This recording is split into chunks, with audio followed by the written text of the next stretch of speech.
அன்பு நெஞ்சங்களே, இறைவன் நமக்கு தந்த புதிய நாளிலே இறைவனுக்கு நன்றி கூறி இறை வார்த்தையால் நம் வாழ்வை பயனுள்ளதாக மாற்றுவோம். இறைவன் நம் அனைவரை நிறைவாக ஆசீர்வதித்து பாதுகாத்து வழி நடத்துவாராக. இன்றைய நற்செய்தி வாசக சிந்தனை, தொழுநோயாள நோய் நீங்குதல். மத்திய நற்செய்தி நூல் பிரிவு 8, இறை சொற்றொடர்கள் 1 முதல் 4 முடிய. இதன் விளக்கம் அறிவோம்.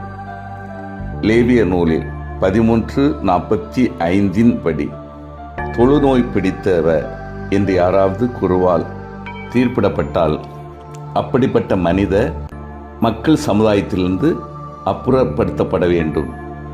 யாரும் தம்மிடத்தில் வருவதை அந்த மனிதர் கண்டால் தீட்டு என கத்தி தம்மிடத்திற்கு வருபவரை எச்சரிக்க வேண்டும். இங்கு அப்படிப்பட்ட ஒரு மனிதரை மலையிலிருந்து மக்கள் கூட்டத்துடன் வரும் இயேசு சந்திக்கின்றார். அவர் ஒருவேளை தூரத்தில் ஒதுங்கி நின்று கொண்டு ஆண்டவரை நோக்கி அபய குரல் எழுப்பியிருக்க வேண்டும். ஆண்டவரோ அவருக்கு அருகில் சென்று தமது கையை நீட்டி அவரை தொட்டு குணமாக்குகிறார். கிரேக்க மூலத்தில் தொடுதல் என்ற சொல்லுக்கு அணைத்து கொள்ளுதல் என்ற பொருளும் உண்டு. அப்படியானால் அவரை விலகி போகும்படி அதட்டியவர்கள் மேல் கோபம் கொண்டும் அதே வேளையில் அஞ்சி ஒதுங்கிய தொழுநோயாளிக்கு அருகில் சென்று அவரை அணைத்து கொண்டு அன்பு காட்டி நலமளித்தார். அன்பார்ந்தவர்களே, இன்றைய நற்செய்தியில் தொழுநோயாளி இயேசுவிடத்தில் நம்பிக்கையோடு வருவதை பார்க்கிறோம்.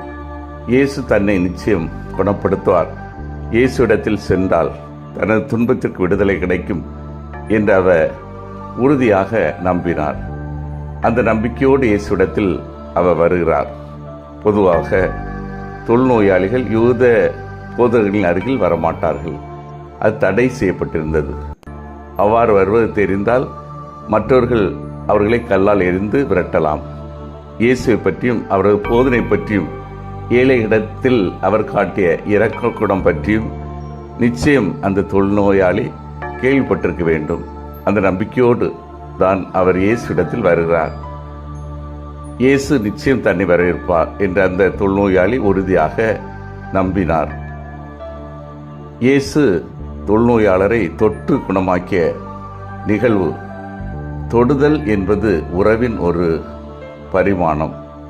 அதில் நேர்மறை தொடுதல், எதிர்மறை தொடுதல் என 2 வகைகள் இருக்கின்றன.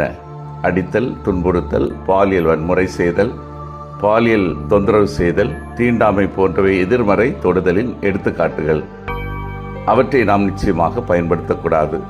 இயேசுவோ நேர்மறை தொடுதலை நன்கு பயன்படுத்தி நமக்கு எடுத்துக்காட்டாக விளங்குகிறார். அவர் தொடக்கூடாதவர்கள் என்று கருதப்பட்ட தொழுநோயாளர் மற்றும் இதர நோயாளர்களை தொட்டார். அது குணப்படுத்தும் தொடுதல்.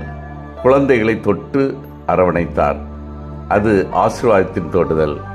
பாவிகளையும் தொட்டார். அது மன்னிப்பின் பரிவின் தொடுதல். நண்பர்களை தொட்டார்.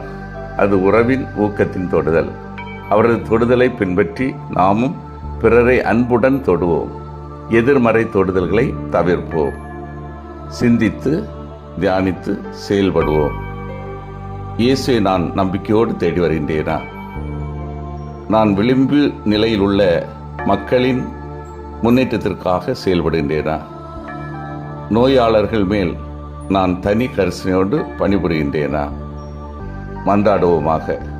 வல்லமைமிக்க இறைவா, நாங்கள் அனைவரும் இயேசுவை நம்பிக்கையோடு தேடி வரவும், கடைநிலையில் உள்ள மக்களுக்கு அவர்களது முன்னேற்றத்திற்காக ஆர்வமாக உழைக்கவும், நோயாளர்கள் மேல் தனி கரிசனையோடு பணிபுரியவும் வரம் தாரும்.